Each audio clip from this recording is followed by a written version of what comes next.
Agora nós vamos tratar de interpretação de textos, o nosso curso de interpretação de textos de língua portuguesa. Dentro do assunto de língua portuguesa, interpretação de textos. Primeiramente, nós vamos falar de alguns conceitos iniciais, as noções de texto. Evidentemente que para interpretar textos é preciso que nós tenhamos alguns conhecimentos teóricos, mas sobretudo prática. Interpretação de textos requer, sobretudo, prática. Nós vamos falar inicialmente das noções de texto, interpretação de texto como um todo.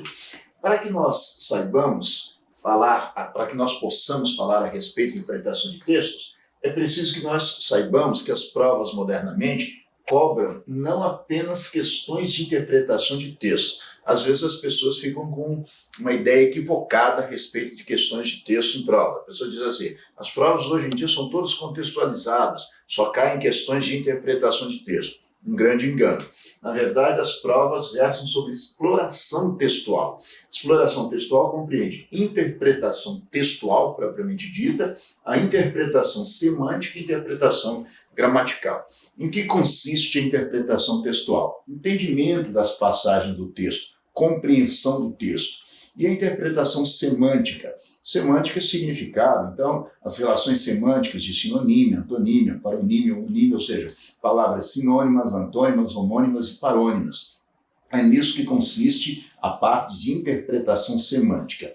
E interpretação gramatical pressupõe os conhecimentos de ortografia, aspectos ortográficos, e também da morfossintaxe, ou seja, na parte de interpretação gramatical, você vai encontrar questões relacionadas com acentuação gráfica, com emprego de letras, também aspectos morfossintáticos, classes gramaticais, a sintaxe da oração do período, concordância, regência, crase, tudo isso está relacionado com a interpretação gramatical. Então é importante que nós saibamos que as questões versam sobre exploração textual em 3 níveis. O nível de interpretação textual, que é o entendimento do texto, a compreensão das passagens do texto, a interpretação semântica, que diz respeito ao significado das palavras, as relações semânticas de sinonímia, antonímia, paronímia, homonímia, e a interpretação gramatical, que diz respeito aos aspectos ortográficos e morfossintáticos. Uma pesquisa feita por mim, não é uma pesquisa científica, mas analisando muitas provas de concursos públicos, de vestibulares, ao longo de muitos anos, ao longo de 15, 20 anos, eu cheguei à seguinte conclusão, de que nas provas de língua portuguesa, as questões de interpretação textual correspondem de 20% a 30% das questões de prova. Então, de 20% a 30% das questões de prova são questões de interpretação textual, entendimento do texto, das passagens do texto. As questões de interpretação semântica respondem por 10% a 20% das questões de prova. De 10% a 20% das questões de prova de língua portuguesa são questões relacionadas com interpretação semântica. Aí entra o significado das palavras, as relações semânticas que existem na língua portuguesa. E a parte de interpretação gramatical responde pelo menos a metade das questões de uma prova de concurso público. Ou seja, de 50% a 70% das questões de prova são questões de interpretação gramatical. Então, de nada adianta você ler um texto com atenção, você conseguir depreender ideias do texto, você ter um conhecimento semântico razoável, saber significar as palavras, se você não tiver conhecimento gramatical. Se você não souber a sintaxe de regência, concordância, crase, pontuação, colocação pronominal, flexão de verbos, e os aspectos ortográficos também. Por exemplo, acentuação gráfica, emprego de letras. Então, no mínimo, a metade das questões de prova, repito, é uma pesquisa não científica, é uma pesquisa particular, mas no mínimo, metade das questões de prova são questões de interpretação gramatical, de 50% a 70%. Então, prepare-se para isso. Quando você estiver se preparando para um concurso público, para um vestibular, você vai fazer prova de língua portuguesa, preocupe-se com a boa leitura para poder captar as ideias do texto, fazer o entendimento textual. Também tenha um conhecimento semântico, né, o significado das palavras, principalmente as relações de sinonímia e antonímia, mas, sobretudo, você deve se preocupar com os aspectos gramaticais, aspectos morfossintáticos e aspectos ortográficos para você ter um bom desempenho. Agora nós vamos tratar das noções de texto propriamente ditas, né? Vamos falar a respeito de alguns aspectos relacionados com a interpretação de texto, as passagens do texto, como você deve proceder para fazer uma boa leitura do texto e, claro, tirar melhor proveito. Na sequência aí. Nós vamos falar agora de como você tirar melhor proveito na hora de interpretar um texto. É preciso que você se preocupe principalmente com leitura e significado. Essa leitura deve ser feita pelo menos em 2 níveis, a chamada leitura informativa e a leitura interpretativa. Então, para compreender melhor o texto, você precisa lê-lo pelo menos 2 vezes. Significa que você vai ler o texto apenas 2 vezes? Não. Você faz a leitura em 2 níveis. A leitura informativa, qual a finalidade da leitura informativa? Aquela leitura fluente, sem interrupção, para que você consiga captar a ideia central. Então, por intermédio da leitura informativa, você capta a ideia central do texto. É a primeira leitura que se faz de um texto, a chamada leitura informativa. A leitura interpretativa, por sua vez, é aquela leitura detalhada, pormenorizada, em que você faz anotações, a leitura anotada.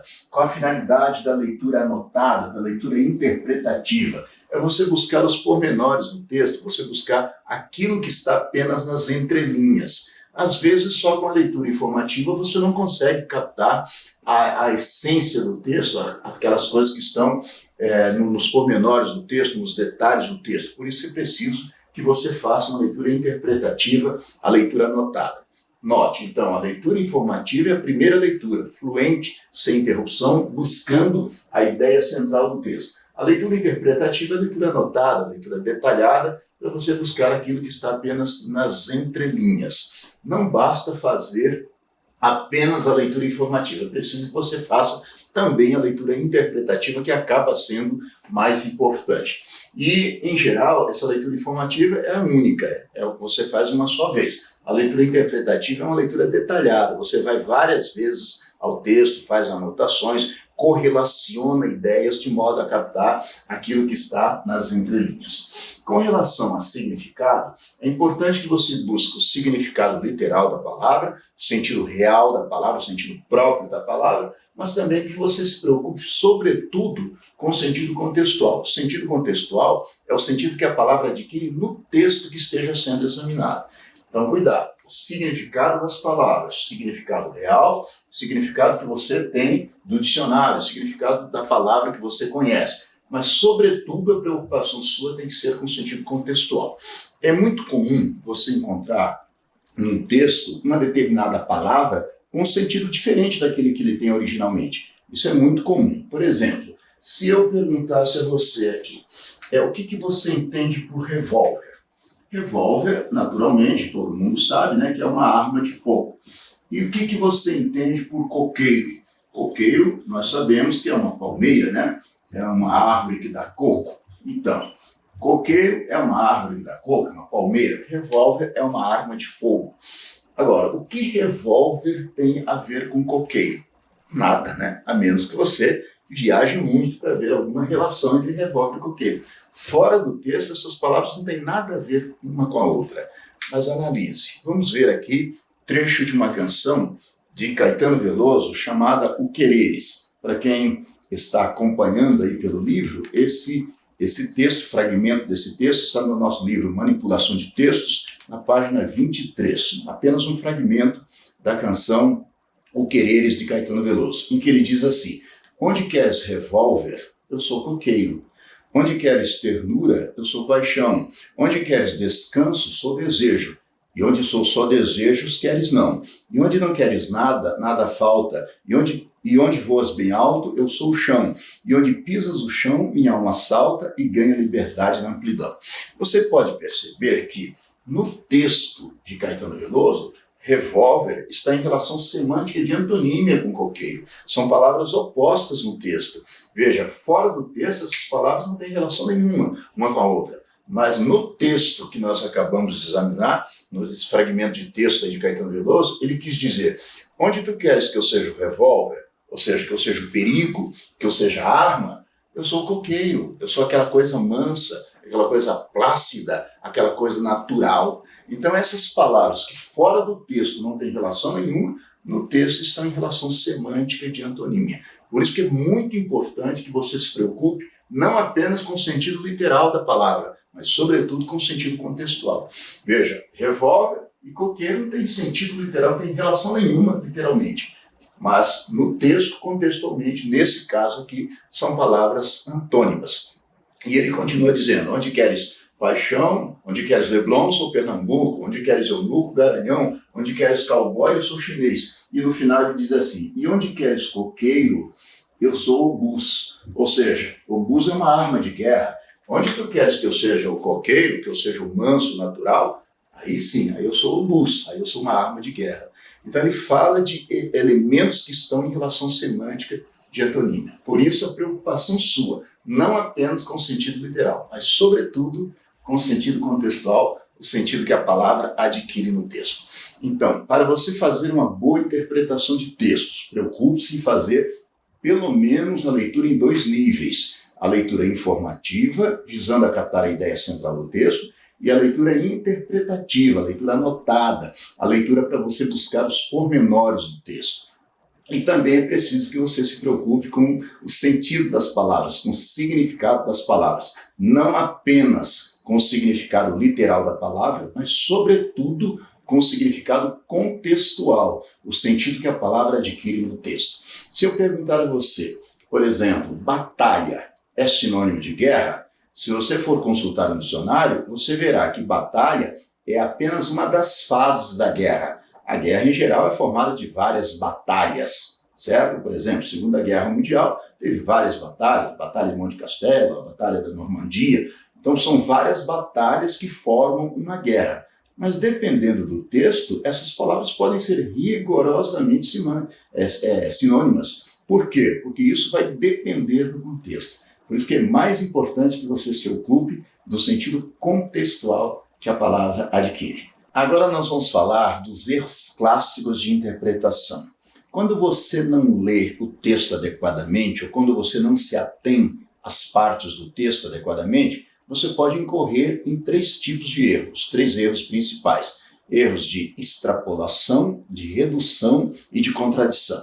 Em que consiste a extrapolação? Extrapolação consiste no entendimento para mais. Isso decorre, sobretudo, de você querer ajudar o autor do texto na hora de interpretar. Ou seja, às vezes você conhece o assunto, mas de que o texto não trata. Aí você resolve acrescentar informações que são do seu conhecimento sobre o assunto, mas que não estão contidos no texto. Então você extrapola o limite dos textos, você vai além do que o texto diz. Redução é entendimento contrário, ou seja, contrário da extrapolação, né? Entendimento para menos. Você deixa partes importantes e se atém apenas a partes do texto. Então você acaba cometendo esse erro de redução, entender para menos. E contradição, sim, é o entendimento oposto. Isso decorre, sobretudo, do desconhecimento de algumas palavras que faz com que você incorra nesse tipo de erro, ou seja, que você entenda exatamente o contrário do que o autor quis dizer. Por exemplo, um tipo de contradição seria ironia, né? Você fala uma coisa querendo produzir com aquela sua palavra, com aquela sua frase, entendimento contrário do que você está dizendo. Você diz, por exemplo, para uma criança que acabou de rasgar o seu livro, você diz, ó, que belo trabalho você fez. Se você disser que belo trabalho, pressupõe-se que foi um trabalho bonito, mas você quis dizer exatamente o contrário. Então a pessoa desatenta não percebe a ironia que há por trás dessa frase. Aí vai entender que realmente a pessoa fez um trabalho belo, quando na verdade ela fez um trabalho exatamente contrário, né? Um trabalho ruim, rasgou um livro. Então, às vezes, esse é um tipo de erro de contradição. É importante também que nós observemos, que nós voltemos aqui ao nosso livro, a partir da página 18, para falar desses 3 tipos de erro com mais detalhes, começando pela extrapolação, que consiste no entendimento para mais. Decorre, sobretudo, da inserção de informações que não fazem parte do texto. Essas informações podem até ser verdadeiras em outros contextos, mas não no texto que esteja sendo analisado. Por exemplo, extrapolação, então, em síntese, significa dizer mais do que o texto, generalizar o que é particular. Por exemplo, suponho que o texto traga a seguinte assertiva: os jogadores brasileiros Pelé, Rivelino e Romário foram grandes craques. Isso que o texto traz. Agora, suponha que uma questão traga a seguinte assertiva, seguinte afirmativa. Os jogadores brasileiros são craques. Errado. Veja que, ainda que você saiba que os jogadores brasileiros são craques, o texto fala que apenas esses 3 jogadores, ou seja, Pelé, Rivelino e Romário, foram grandes craques. Então, se você acha, com essa passagem, que o texto está falando que todos os jogadores brasileiros são craques, você está extrapolando o limite do texto, está entendendo mais do que o texto diz. E, no caso da redução, é o erro oposto à extrapolação. Consiste em se privilegiar ideias em detrimento de outras que também sejam importantes para o entendimento do texto. Então, reduzir significa particularizar o que é geral, ou seja, ater-se a apenas uma parte, esquecendo outras importantes. Então, desprezar o contexto e entender uma parte com outro significado. Aí seria o erro de redução. Por exemplo, um determinado texto traz a seguinte afirmativa: o esporte dá prazer, por isso deve ser praticado. Aí na questão ocorre a seguinte afirmativa: quando se pratica bem, o esporte dá prazer. Veja que o texto original diz que o esporte dá prazer, por isso deve ser praticado. E a questão está dizendo que quando se pratica bem, o esporte dá prazer. Nesse caso, a afirmação é falsa, porque o texto diz que o esporte dá prazer e não condicionou isso a determinado modo de praticá-lo. E o texto fala que apenas quando se pratica bem é que o esporte dá prazer. Nesse caso, o erro é de redução, entendimento para menos. E a contradição, que é o mais comum dos erros, pois consiste no entendimento oposto às informações do texto. Ou seja, chegamos a uma conclusão que se contrapõe ao texto, associando ideias que não se relacionam entre si. Então, contradizer significa concluir contrariamente às ideias do texto, omitir passagens importantes, fugindo do sentido original. Por exemplo, aí na página 19, diz assim: o homem ateu, na hora do perigo, se lembra de Deus. Então, suponha que um texto traga essa afirmação de que o homem ateu, na hora do perigo, se lembra de Deus. E a questão diz assim: o homem é ateu porque, na hora do perigo, se lembra de Deus. Exatamente o contrário. O texto diz que o homem, embora sendo ateu, na hora do perigo se lembra de Deus, costuma se lembrar de Deus. E a questão está dizendo que o homem é ateu porque, dando ideia de causa, né, na hora do perigo se lembra de Deus. É exatamente o contrário do entendimento. Então é importante que você se atenha a esses tipos de erros que são comuns em prova. É claro que você precisa saber identificar esses erros para poder evitá-los.